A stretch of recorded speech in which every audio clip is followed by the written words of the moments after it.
Hello, and welcome to this month's episode of Diversity Speaks True Talks with Terri.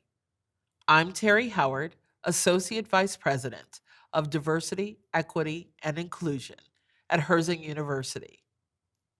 At Herzing, we believe that diversity, equity, and inclusion are a living, breathing part of who we are and what we do. We've created this series in part because we wanted to create a forum for civil discourse. We won't always agree, but let's speak our truths in a way where we can listen, learn, and as a result, grow. Also, there's a lot of questions out there around topics related to DE&I. We hope to shed light on some of these topics and leave you with something to think about. True Talk is about taking the time to really understand everyone. So let's get talking and speak our truths. Today's topic is Black history, and it's Black history through storytelling. Several months ago, my family celebrated my uncle's centennial birthday via Zoom. About 20 of us gathered together to pay homage to our longest living relative. My aunt, his sister, joined in the celebration as well at 98. And after figuring out we were together, but all at our own separate homes, she went on to tell us many stories of she and her brother growing up and actually surviving in many cases in the early part of the 20th century. She talked about lynchings and protests. She spoke of family gatherings, disappointments, and celebrations. She spoke of our history. And I am reminded of this in the month where we not only celebrate Black history, but our history. Black History Month is a time for storytelling, as well as celebration and hope.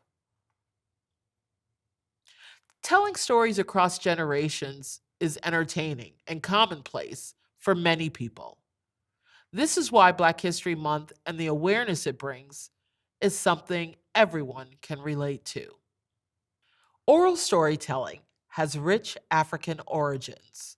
The oral transfer of knowledge from one generation to another is vital to cultural existence and a practice that has sustained Black traditions for centuries. Black History Month is a time to celebrate. Thanks to the forward thinking efforts of Carter G. Woodson more than a century ago, Woodson sought to validate the achievements of Blacks and created an observation later transformed into a monthly celebration. African Americans have a beautiful, rich history and are as diverse and unique as the rays on a rainbow. African Americans represent every hue, with ethnic origins from Africa, the Caribbean, Latin America, and from all over the world. They are a people who have overcome obstacles, built this country and made it better, stood up for what is right, and contributed to many American firsts, such as helping to get a man on the moon and contributing to a $1 billion revenue generating feature film with a majority Black cast. Today's guest is Congressman G.K. Butterfield. Congressman Butterfield graduated from college and law school at North Carolina Central University in Durham. After earning his law degree, Congressman Butterfield founded a law practice in Wilson and served the community in that capacity for 13 years. He is best known for his successful litigation of voting rights cases that resulted in the election of African American elected officials throughout eastern North Carolina. In 1988, Congressman Butterfield was elected as resident Superior Court Judge, and in this role, he presided over civil and criminal court in 46 counties of North Carolina. For 2 years, he served on the North Carolina Supreme Court, and he retired from the judiciary after 15 years of service and successfully ran for Congress. He was elected to serve the 1st District of North Carolina in the U.S. House of Representatives in a special election on July 20th, 2004, where he continues to serve today. Congressman Butterfield is a champion of affordable health care, education, investments in rural communities, veterans, renewable energies, and federal programs that support low income and middle class Americans. He serves in the Democratic leadership as Senior Chief Deputy Whip and is a past chair of the Congressional Black Caucus. He sits on the influential Committee of Energy and Commerce, where he serves as the vice chair of the subcommittee. In addition, he serves as the member of the Subcommittee of Communications and Technology and Energy. Congressman Butterfield, I cannot tell you what an honor it is to have you here today. Let's begin by talking about the importance of storytelling as a way to talk about our history. Can you share how and why much of our history often comes from oral representation? Well, first of all, thank you very much for allowing me to share these minutes with you today. And let me say hello to all of you and wish all of you a very happy Black History Month. This is a very special time of the year when communities all across the country get together and talk about not only recorded history, but oral history as well. When I was in high school many years ago, I was not very interested in history. For some strange reason, I was more interested in the other subjects that confronted me, but history was something that I kept pushing to the background. But when I went to college, it was in the late 1960s, I developed a real keen and abiding interest in history. And I realized then, and I realize now, that much of that history is not recorded history. Much of the history has been passed down from generation to generation, and that's why we refer to it as oral history. And so over the years, I've tried to make recordings and different memoranda about my recollections of the 60s and even before the 1960s, the years preceding the 1960s that were lived by my parents. Those stories have passed on to me down through the years, and I've tried to put as much of that in writing as I can. Thank you for recognizing oral history as an important part of the total subject of history. When I talk about African American history, you cannot talk about it in a vacuum. It has to go back to 1619, 400 years ago. Because if you talk about the 1960s or the 1940s, or even Reconstruction or slavery, if you talk about those subjects in a vacuum and do not connect the dots, it makes no sense to a lot of people, especially younger people. And so when I talk about African American history, I talk about the period from 1619 to 1865. That was a very dark period of American history when more than 1 million African Americans found themselves in slavery. But in 1860, when President Lincoln ran for president, he said to the nation that slavery was wrong, but if elected, he would not end slavery. He would simply try to stop the expansion of slavery into other parts of the country. And so during those days, there were only 27 states. There were other areas in the West that were not states that were being considered by the United States to come into the Union. And so what Lincoln simply did was to promise that he would not allow slavery to expand. But in the 27 states that currently had slaves, most of those in the South, he did not favor ending slavery. And so after Lincoln was elected, the 11 Southern states did not believe Lincoln. They really believed that he was going to do everything within his power to bring slavery to an end. And so 11 states left the Union in 1861 after Lincoln was inaugurated. 11 Southern states left the Union. They started their own country, at least they tried to. It was called the Confederate States of America. And so after that happened, a civil war began in the country between the North and the South. And finally, on January 1st of 1863, Lincoln decided that slavery was wrong. And he figured out that that by allowing Southern plantation owners to maintain slaves in their lives, it was enabling them to win the war and to declare war against the North. And so in 1863, Lincoln issued the famous Emancipation Proclamation that said that slaves in every state that was in rebellion to the Union would be free. He sent federal troops into the South to enforce his order. And so that was the beginning of the end of slavery, but it was not the legal end of slavery. That was the end of slavery that pertained to the 11 states that were in rebellion. It did not pertain to the border states, and there were some other problems as well. And so Lincoln decided that the Emancipation Proclamation was not enough.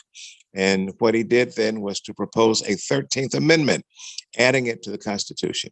And so as the 1864 presidential elections came around, Lincoln decided to send this 13th Amendment to Congress. The 13th Amendment, basically, it was one sentence.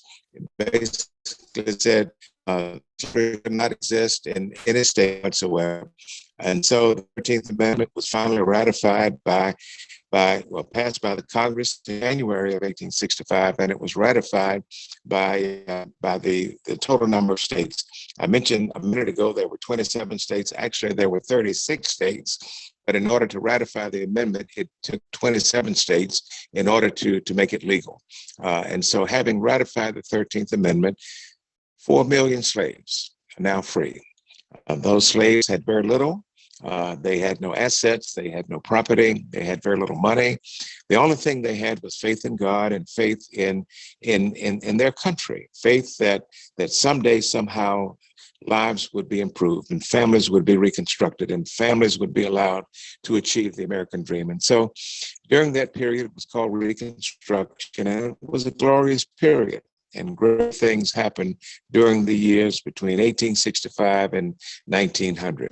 But let me conclude by very quickly talking about the period starting in 1900. In 1900, 90% of African-American males were registered to vote. 90%. Women were not registered to vote because women, whether white or black during those days, were not allowed to register to vote. But 90% of African-American men were registered to vote. And they participated. They participated heavily in every single election, such that 20 African Americans were elected to Congress. Dozens of African Americans elected to state legislatures all across the South. But in 1900, Southern states decided that what they wanted to do was to legally disenfranchise African Americans. And so states passed literacy tests and poll taxes, which made it difficult, if not impossible, for African Americans to participate in the electoral process. And it worked. It worked. African Americans were disenfranchised and not allowed to vote. Even those who could read and write and pass the literacy test were not allowed still not allowed to vote. And so that was the beginning of the 20th century. Millions of African Americans lived in the country. They were considered citizens because of the 14th Amendment. They were given the right to vote because of the 15th Amendment, but not allowed to vote. And so in 1965, after the Civil Rights Movement, that's when President Lyndon Johnson, at the urging of Dr. Martin Luther King Jr., proposed a Voting Rights Act, of 1965. And that act, even though it was opposed by Southern senators, that act was finally enacted into law August 6 of 1965. What the act spoke to was, number one, it eliminated the literacy test. Number two, it gave African American communities the right to bring a lawsuit in federal court anytime they felt their rights were being denied and their vote was not being fully counted. But it also added a Section 5 to the Voting Rights Act, which required Southern states to get pre-approval. We call it pre-clearance before any election laws would be enacted. And it worked quite well. The Voting Rights Act has been very effective in preventing Southern states from doing bad things. And that's why we've been able to elect so many African Americans to Congress, African Americans to state legislatures, and at the local level. We are participating in the electoral process in unprecedented numbers. But now we're in 2020, 2021, soon to be 22 and beyond. Let me tell you, Southern states, not just Southern states, but states all across the country, including Ohio and Wisconsin and Michigan and other states, in addition to Southern states, are beginning to pass laws that make it difficult, if not impossible, for African Americans to have full equality in the political system. You know, we are going through redistricting right now. Over the last few months, states have been drawing district boundaries for the state legislature and for Congress, and it's called gerrymandering. These states, many of them, are drawing districts that will make it difficult, if not impossible, for the preferred candidates of African Americans to get elected. The Voting Rights Act does not guarantee that an African American gets elected in a particular district, but what it does is to enable African American communities, when they are cohesive and live close together, that they can form a district and influence the outcome of an election. The product might be an African American elected official, or it might not be an African American elected official. But the law gives to African American communities the right to be able to level the playing field and elect candidates of their choice. And so the Voting Rights Act was intended to prevent that type of thing from happening. Unfortunately, in 2013, the U.S. Supreme Court surprised us in a surprise decision, which said that the Voting Rights Act, at least Section 5 of the Voting Rights Act, the pre-clearance section, could not be enforced until Congress updates the formula that decides which states are in and which states are not in. And so because of that, since 2013, we have not had the benefit of pre-clearance. And the result of that has been what you see now play out all across the country. State after state after state, the states are passing discriminatory voting laws, and there's no recourse with the Voting Rights Act. And so that's where we are right now. We're getting ready for the 2022 elections. We've been dealt a real setback because of redistricting, but we're not going to give up. We're going to continue this fight, and we're going to stay woke, as some people say. We're going to stay awake because we're going to participate in this election like never before. And so I want to encourage you to get involved in oral history and storytelling because this is the way we pass on our history. And when you get a few moments, do what I've been doing for the last few years, and that is to create a journal, create a diary, and maintain firsthand accounts of what you're seeing every day in your family and in your community. So thank you for letting me say these few words today.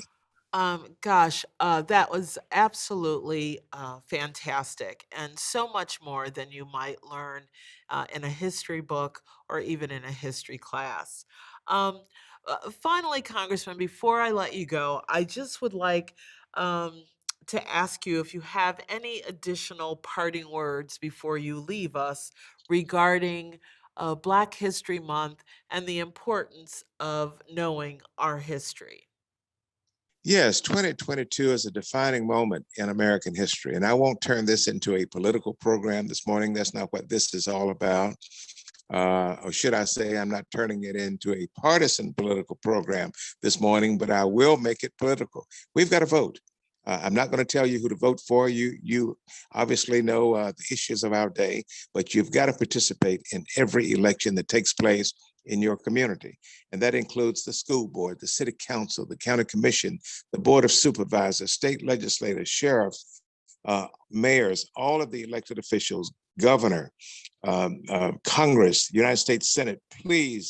Please participate in every single election in your community because it really matters who serves in these offices. If we don't participate and allow other people to elect our elected officials, you think we've had some difficult times over the last 4 years. I can predict to you that it will be even worse in the years to come. We've got to participate in the electoral process. And so please get registered, stay registered, and vote in every election. Thank you. Thank you. I would say that this show is about speaking our truths. And one way you certainly can speak your truth is at the ballot box. So, again, thank you so much, Congressman Thank Butterfield, you. for your time today. Thank you. Thank Thank you you. very much. Black History Month is a moment to think about the progress of Black people and also presents an opportunity for us to reflect on how much more work there is to be done. Because Martin Luther King Jr.'s dream is not realized until there is equality for all, and that's worth continuing the fight for justice for. That's our truth, and that's our show. Be well, and see you next time.